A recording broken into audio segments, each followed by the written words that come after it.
নমস্কার, বন্নি মণ্ডল ইউটিউব পরিবারে সকলকে স্বাগত জানাই।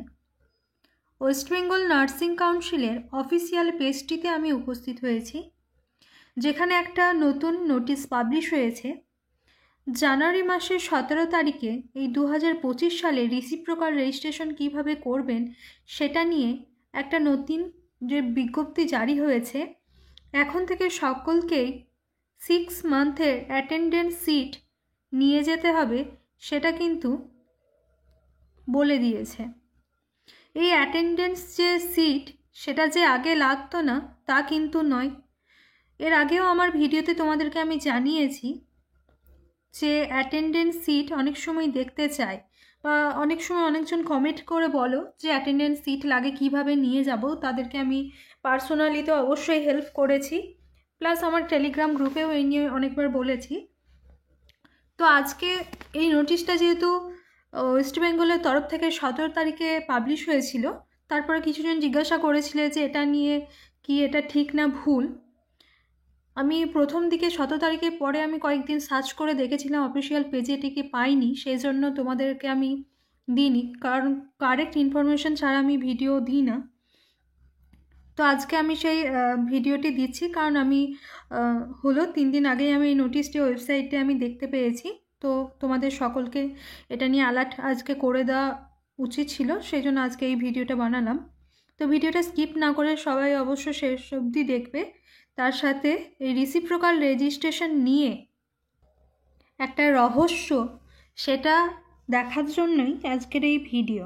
তো সেই রহস্যটা কি? এই রিসিপ্রোকাল রেজিস্ট্রেশনে 6 মাসে অ্যাটেন্ডেন্স হঠাৎ করে ডাব্লিউবিএনসি কেন তোমাদের কাছে চাইছে, সেটা নিয়ে একটা ছোট্ট গল্প তোমাদেরকে শোনাই। এখন অনেক স্টুডেন্ট আছে যারা হয়তো স্বীকার করবে না, বা কিছু কিছু তোমরাও আজকাল সব কিছু যেহেতু জেনে গেছো, বুঝতেই পারছো। অনেক ক্যান্ডিডেট আছে যারা হসপিটালে কাজ করে না, হয়তো বাইরে কাজ করছে, বা হয়তো বাড়িতে বসে আছে। তারা কিন্তু টাকা দিয়ে নিজেদের এক্সপিরিয়েন্স সার্টিফিকেট, পে স্লিপ এগুলো কিনে নেয়, এজেন্ট থ্রু, দালাল থ্রু এগুলো কিনে নেয়।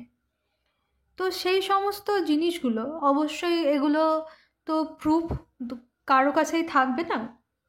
তো যারা করে তারা জানে, আর তোমরাও নিশ্চয়ই শুনেছো, আমিও শুনেছি। যারা করছে তারা নিজের ভালো মন্দটা বুঝবে, এর জন্য পরে তাদেরকে প্রবলেম ফেস করতে হতে পারে। যারা ডকুমেন্টস কিনে করিয়েছে বা করাচ্ছে, সেটা অবশ্য তাদের ব্যাপার।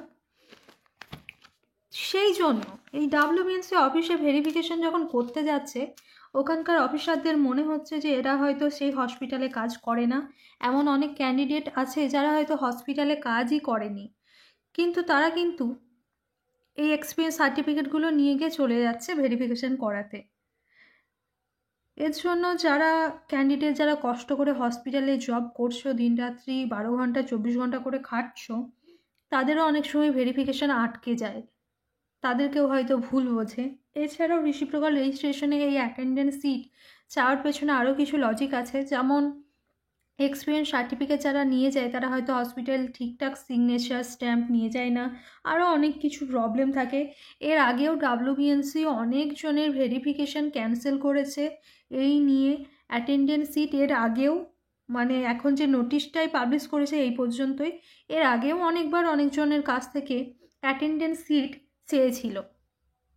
তো অ্যাটেন্ডেন্স সিট কীরকম কী হবে সেটা নিয়ে তোমাদেরকে অবশ্যই আজকে বলবো। তোমাদের সামনে আছে, দেখতে পাচ্ছ অ্যাটেন্ডেন্স সিট আমি তোমাদের সামনেই তুলে ধরেছি। এক্সাম্পল সবই তুলে ধরাটা বেটার হবে বলেই আজকে অ্যাটেন্ডেন্স সিটটা তোমাদের কাছে নিয়ে এলাম। তার সাথে হচ্ছে একটা নতুন, যেটা আমার মনে হয় তোমাদেরকে সকলকে বলে রাখা উচিত। রিসিপ্রোকাল রেজিস্ট্রেশনের তোমরা যখন করাবে, অরিজিনাল ডকুমেন্টস নিয়েই রেজিস্ট্রেশন করাও, এটাই সকলকে বলবো। কারণ ইন ফিউচারে কীরকম কী সিচুয়েশন আসছে তোমরা বুঝতে পারছো না। টাকা দিয়ে কেউ রেজিস্ট্রেশন করিও না। ভাবছো হয়তো আমরা একটা অ্যামাউন্ট খরচ করে বা সেরকম কোনো লোক ধরে আমরা রেজিস্ট্রেশন করিয়ে নিলাম, আমাদের রেজিস্ট্রেশন হয়ে গেল। এটা কিন্তু খুব ভুল ধারণা, ভুল করছো। তোমরা তো প্রাইমারি স্কুলের মাস্টারদের কাহিনী তো শুনেছো, তাদের টাকা দিয়ে চাকরির খবরে পেপারে কত জায়গায় তারা চাকরি করছে, তার 5-6 বছর 7 বছর চাকরি করার পর তাদের চাকরি চলে আসে। এই রেজিস্ট্রেশনটাও যদি কোনো দিন এইভাবে তোমার রেজিস্ট্রেশন ধরা পড়ে যায়, তুমি জালিয়াতি করেছিলে, পড়তেই পারে ধরা, না পড়ার তো কিছু নেই। তো চেষ্টা করবে এই জিনিসগুলোকে এড়িয়ে চলার। রিসিপ্রোকাল রেজিস্ট্রেশন করতে যে খুব বেশি দিন সময় লাগে না। অনেক ইজি ট্রিক্স আছে, সৎ পথে থেকেও অনেক ইজি ট্রিক্স আছে যেগুলোর মাধ্যমে তোমরা রিসিপ্রোকাল রেজিস্ট্রেশন তাড়াতাড়ি পেতে পারো। এমন নয় যে রিসিপ্রোকাল রেজিস্ট্রেশন পাওয়ার জন্য তোমাকে এজেন্টের থ্রুই যেতে হবে তাড়াতাড়ি পেতে গেলে, এমন না। এছাড়াও নিজের সৎ পথে থেকেও অনেক ইজি ট্রিক্সের মাধ্যমে গিয়ে তোমরা রেজিস্ট্রেশন পেতে পারো। তো এটা অবশ্যই মাথায় রাখবে সকলে। আর যে সকল ছাত্রছাত্রী যারা নতুন ফ্রেশার্স, তাদের উদ্দেশ্যে এই ভিডিওটা আরও ইম্পর্টেন্ট। এখানে অ্যাটেন্ডেন্স সিটটা দেখানোর পেছনে অনেকগুলো রিজন আছে। ফার্স্ট, অ্যাটেন্ডেন্স সিট কীরকম কীভাবে নিয়ে যাবে। আমি এখানে একটা মান্থের আমি শুধু অ্যাটেন্ডেন্স সিট তোমাদের সামনে তুলে ধরেছি। ঠিক এইভাবেই হসপিটালে অ্যাটেন্ডেন্স খাতাতে এইভাবে আমরা নাম লিখি, এইভাবে আমরা সই করি, ঠিক আছে। অল ডিটেলস এইভাবে আমাদের লেখা থাকে। অনেক হসপিটালে বায়োমেট্রিক থাকে, তাদের বায়োমেট্রিকেও ওখানে প্রিন্ট থাকে, ওটা অনলাইনে প্রিন্ট করলে ওটা পাওয়া যাবে। এছাড়াও যাদের বেশিরভাগ আমাদের এদিকে যেহেতু ওয়েস্ট বেঙ্গলে হসপিটালে বায়োমেট্রিকের সংখ্যা অনেক কম তুলনামূলক, সিগনেচার করেই ঢুকতে হয়। তো এখানে বলে দিয়েছে নোটিশে, তোমরা দেখলে লাস্ট 6 মান্থে তোমাদের অ্যাটেন্ডেন্স সিটটা নিয়ে যেতে হবে ওয়েস্ট বেঙ্গল নার্সিং কাউন্সিলে। যবে তোমাদের ভেরিফিকেশন আছে তার ঠিক 6 মাস আগেকার অবধি তোমরা pay slip, experience certificate, pay slip, still working certificate, এগুলোর সাথে তোমাদের এই যে 6 মান্থে অ্যাটেন্ডেন্স সিট, এটা তোমরা নিয়ে যাবে। এই নোটিশটা ভালো করে পড়ে নেবে। টেলিগ্রাম গ্রুপেও আমি নোটিশটা সেন্ড করে দেবো। তাহলে আশা করি তোমাদের কনফিউশন ক্লিয়ার হলো। এবার হচ্ছে অ্যাটেন্ডেন্স সিটটা তোমরা দেখতে পাচ্ছ এখানে। যারা অলরেডি ধরো ভেরিফিকেশনের জন্য সামনের দিনগুলোতে যাচ্ছ, এই মাসেই যাদের ভেরিফিকেশন দিন হয়তো 2-3 দিন পরে আসছে, তারা তো কিছু চেঞ্জ করতে পারবে না। তো অ্যাটেন্ডেন্স সিট এরকমই 6 মাসের তোমরা স্ক্রিনশট তুলে নেবে, কালার প্রিন্ট জেরক্স করবে, সেগুলোকে একসাথে স্ট্যাপেল করে নেবে।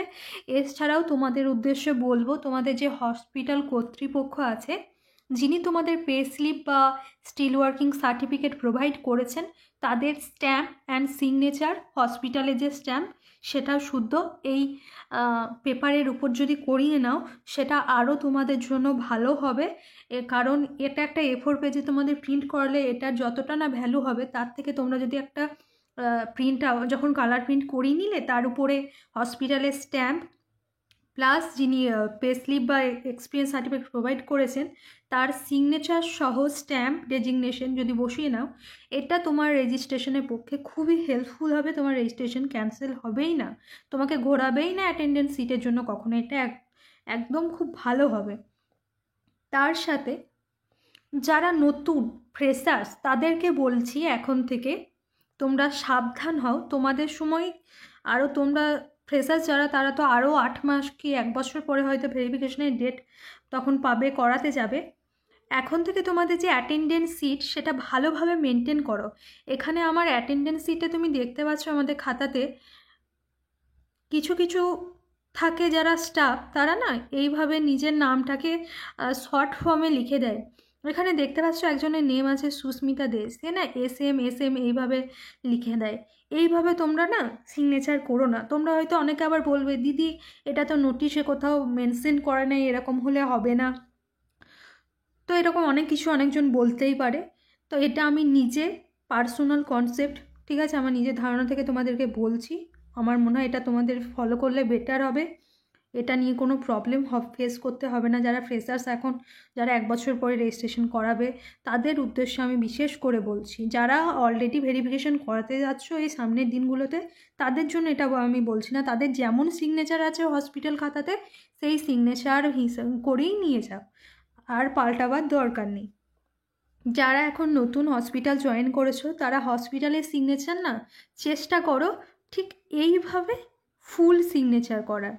এখানে দেখতে পাচ্ছ একটা অমৃতা রয় নামে একজন স্টাফ আছে, তিনি যেভাবে এই সিগনেচার করেছেন এইভাবে না ভুল সিগনেচার করবে, তাহলে তোমাদের নামটা এখানে স্পষ্ট বোঝা যাচ্ছে, তোমরা ক্লিয়ারভাবে দেখাতে পারবে, এটা খুব ভালো হবে তোমাদের জন্য। তো অ্যাটেন্ডেন্স খাতাটা এইভাবে নিজেদের সিগনেচার মেনটেন করার চেষ্টা করো, কারণ আমি মোটামুটি অ্যাটেন্ডেন্স যতগুলো হসপিটালে না কাজ করেছি, আমাদের অ্যাটেন্ডেন্স সিট আমাদের প্রায় এইটুকু স্পেস আমরা পেতাম যার মধ্যে নিজের নামটা লেখা যায়। যাদের নাম অনেক বড় থাকে তাদেরও আমি বলবো অ্যাটলিস্ট নিজের নাম বা নিজের টাইটেলটা ফুল অন্তত লিখো, যাতে তোমাদের সিগনেচারটা ভালোভাবে বোঝা যায়, ঠিক আছে? এমন না যে একটা কিছু অক্ষর দিয়ে দিলে, ওরকমভাবে দিলে কিন্তু খুব ভুল, মানে ওই সিগনেচারগুলো পরে হয়তো বোঝা যাবে না, পরে কিছু প্রবলেম হতেই পারে। আমাদের এখানে খাতাতে দেখতেই পাচ্ছ স্পেসটা কত কম, তারপরেও সবাই কিন্তু এত সুন্দরভাবে নিজেদের নামগুলো সিগনেচার করে কি, মানে এখানে দেখতে পাচ্ছ একজন স্টাফ ছিল পিয়ালি মুখার্জি, তার নাম কত বড়, সে কিন্তু পি মুখার্জি বলে লেখে, এতেও কিন্তু বোঝা যাচ্ছে যে হ্যাঁ সেই মানুষটাই সে। তো নিজেদের সিগনেচারগুলো এভাবে সুন্দর করে মেনটেন করার চেষ্টা করবে, যারা ফ্রেশার্স তাদের জন্য আরও সুবিধা হবে, সেই জন্য তোমাদেরকে অ্যাটেন্ডেন্স সিট সহ ফুল তোমাদেরকে আমি প্রুফ দেখিয়ে দিলাম। এর সাথেও তোমরা যারা বারবার আমাকে জিজ্ঞাসা করো যে দিদি রিসিপ্রোকাল রেজিস্ট্রেশনের স্লট কবে বের হবে, তাদের উদ্দেশ্যে স্পেশালি বলছি, দেখুন আপনারাও জানেন এতদিন ধরে যেহেতু স্লটের জন্য অপেক্ষা করছেন, একটা জিনিস বুঝতে পেরেছেন WNC শিডিউল দেখে, মানে কি বলবো, একটা কোনো নির্দিষ্ট ডেট নেই, কোনো ফিক্সড ডেট নেই যে এই সময়েই স্লট বেরোবে। তো যখন তখন স্লট বের হতে পারে, স্লট বেরোলে আমি আমার টেলিগ্রাম গ্রুপে ইনফরমেশন দেবো, ভিডিও বানিয়েও দেবো, লাইভ না হলে আমি লাইভও করব, আমি ইনফরমেশন দেবো যখনই দেখবো স্লট বের হয়েছে। ফিক্সড ডেট বলতে পারবো না। এছাড়া যারা পেমেন্ট করতে পারছো না, NOID কার্ড করতে পারছো না, তারা প্রবলেম হলে যোগাযোগ করবে টেলিগ্রাম গ্রুপে বা কমেন্ট সেকশনে জানাবে, ঠিক আছে? যারা স্লট বুকিং করতে পারছো না তারাও টেলিগ্রাম গ্রুপে কন্ট্যাক্ট করতে পারো, তাদেরকে হেল্প করবো স্লট বুকিংয়ে, কিন্তু সেটা নর্মাল প্রসেসেই, কোনো রকম ও বলতে পারবো না যে স্লট হ্যাঁ বুক হয়ে যাবে এই ডেটে ছাড়বে, এটা বলা পসিবল না, কারণ স্লট যখন তখন বের হয়। গাইড করতে পারি যে এইভাবে করলে এই হবে, যেভাবে আমি গাইড করে আসছি তোমাদের সকলকে, যারা এই বন্যিমণ্ডল ইউটিউব পরিবারে আছে তারা জানে আমি কিভাবে গাইড করি, পাশে থেকে অবশ্য গাইড করি সবার। আর ধন্যবাদ সকলকে জানাই যারা এই ইউটিউব পরিবারের সাথে আছো, পাশে আছো, তোমাদের সকলকে ধন্যবাদ জানাই। আমার চ্যানেলটিকে সাবস্ক্রাইব করেছো তার জন্য, আর চ্যানেলে যারা নতুন অবশ্যই চ্যানেলটিকে সাবস্ক্রাইব করবে, আর সকলে চ্যানেলটিকে লাইক করবে, শেয়ার করবে। এরকম আরও নিত্য নতুন ভিডিও পাওয়ার জন্য চ্যানেলটি ফলো করো। দেখতেই পাচ্ছ নোটিশটা আমি স্ক্রিনশট নিয়ে নাও এখানে। আবার নতুন কোনো ভিডিও, নতুন কোনো আপডেট নিয়ে তোমাদের কাছে হাজির হব, ততক্ষণের জন্য সকলকে টাটা।